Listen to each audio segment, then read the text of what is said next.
Good morning. So this Sunday we are trying to explore our own city a little bit, Pink City, Jaipur.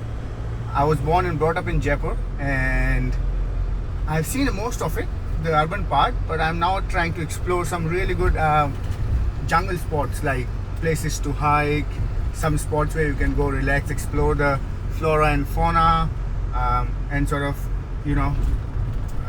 what do I say, merge yourself in the jungle, be one with the nature. So let's see what do we find.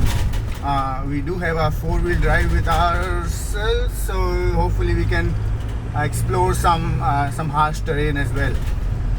So stay tuned and let's see where do we end up going, and then we'll follow throughout the day and keep you updated. I think we're approaching Amer now, Amer Fort, and these fantastic water bodies, hiking spots, overlanding spots around Amer, and that's where we will try and find a spot today. So it's a beautiful fort if you have a look, very touristy place, and if you start to learn a little bit about history, you get to learn a lot. And there's actually some really good protected wildlife areas around, so sometimes if you approach the forest department and make a request to do a bit of bird watching or other activities, they might accommodate you and give you permission to explore the beautiful forest that we have around here. Very good habitat for some of the small mammals, some of the reptiles, and usually we get to see really good variety of species here. Trying to figure out a good spot. This might be it. Okay, let's keep rolling. Let's see where we go.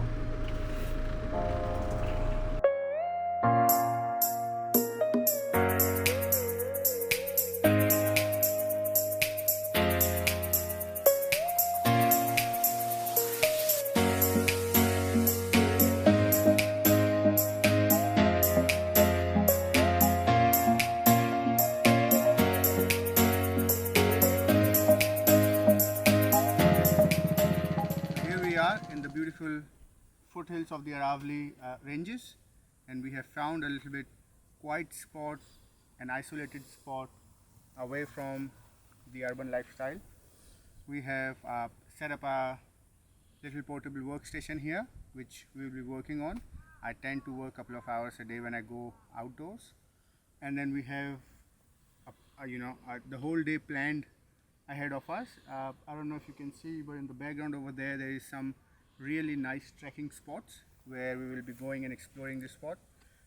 We have also almost set it up, all our overlanding setup, so that when we come back and we do activities, and then after that we'll be a little bit tired, so we didn't want to open up our tent and do a lot of hard work after that. So we're all set up, we are all planned.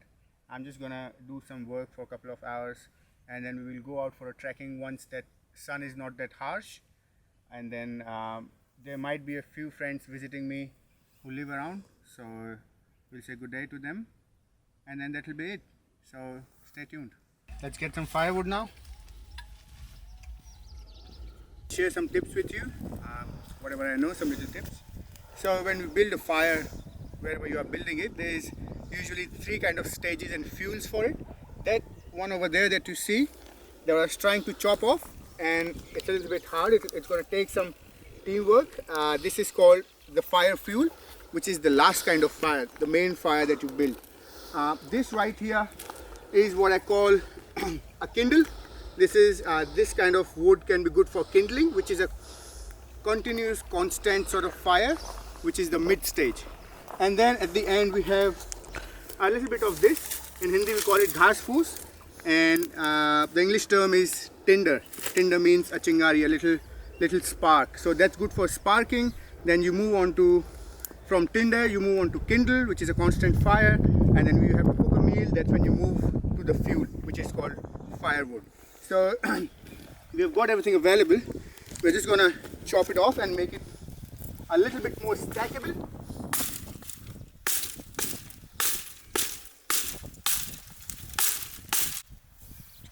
This is usually, put one more bit here.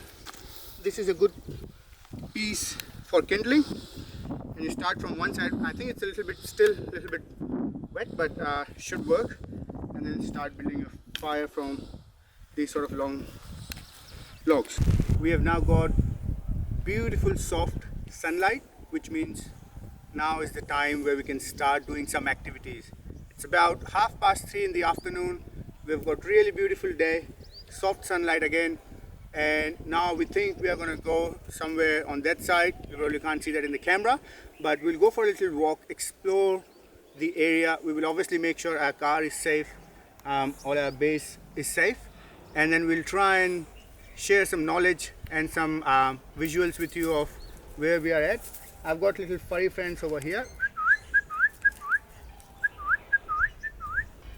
Now we're not very far away from the city, so we're actually going to go out and get some fresh ingredients and sort of start making the evening feed, and we'll see where we go from there.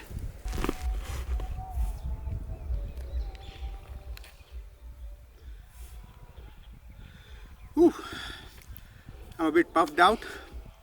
It's a good little walk about 200 meters from where we have set up, and this site over here is actually very important in terms of archaeological significance, and hence why after the 1980s flood in Jaipur, this whole thing was repaired and blocked off entirely separately as a reserved area for archaeological significance.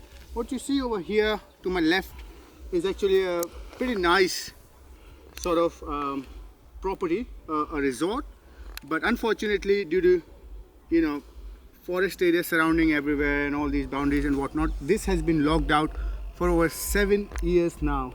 So what I've heard from the locals is this has never been used.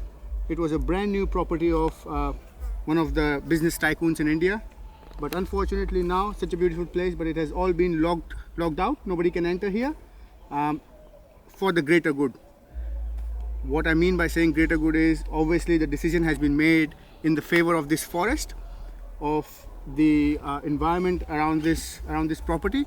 So I mean, bad for this person, unfortunate, but this has been sacrificed for a greater good, which is the protection of the environment.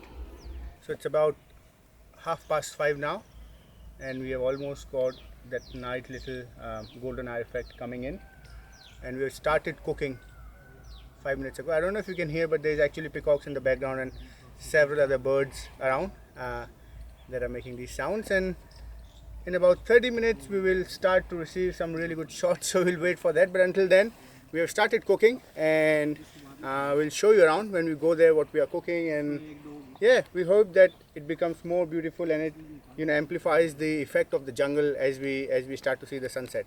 So let's go and have a look.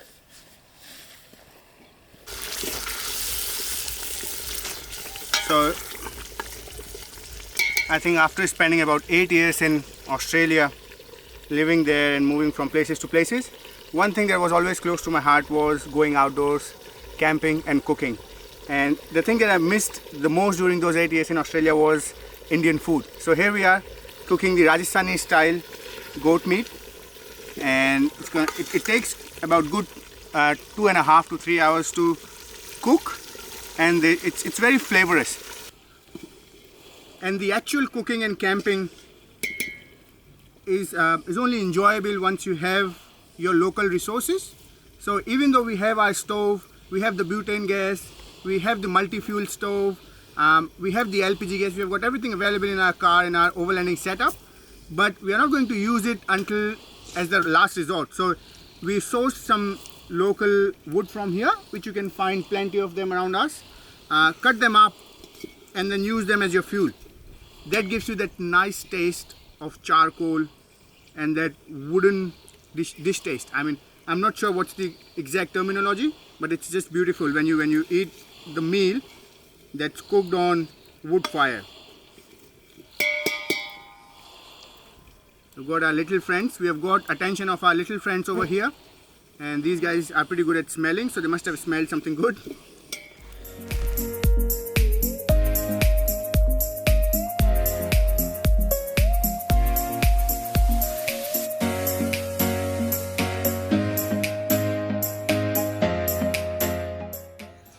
So our tent is all set up. Our room upstairs is all set up. We have just got rid of some bugs, some mosquitoes and whatnot. And our evening sort of party is now going on. So very exciting. Very soon some of my friends are going to join me who live close by. Some friends are coming from very far away just to experience what overlanding is all about and what do we do when we go with all these gadgets and stuff outdoors. So hopefully they will enjoy this nice little setup. They will enjoy the good food that we are cooking, and after all they'll enjoy the overlanding trip. So stay tuned. So we have had a really good night, good food, music, friends and whatnot, and I think it's time for us to go back home, just because I think we are not yet prepared with our overlanding setup to do our night and morning routine. And to be specific, we don't really have large capacity of water storage. We only had a little we've had about 30 liters, out of which a lot of that have been used for food and whatnot. So for tomorrow morning we definitely don't have enough water. And second thing is we have some personal commitments. So hopefully next time when we do these things, we upgrade ourselves. We would have more water and more facilities. But until then, I hope you enjoyed a little bit of nature that we showed you around and the little activities that we did. Here we are exiting the walled city, which is the CBD, equivalent of CBD in other countries.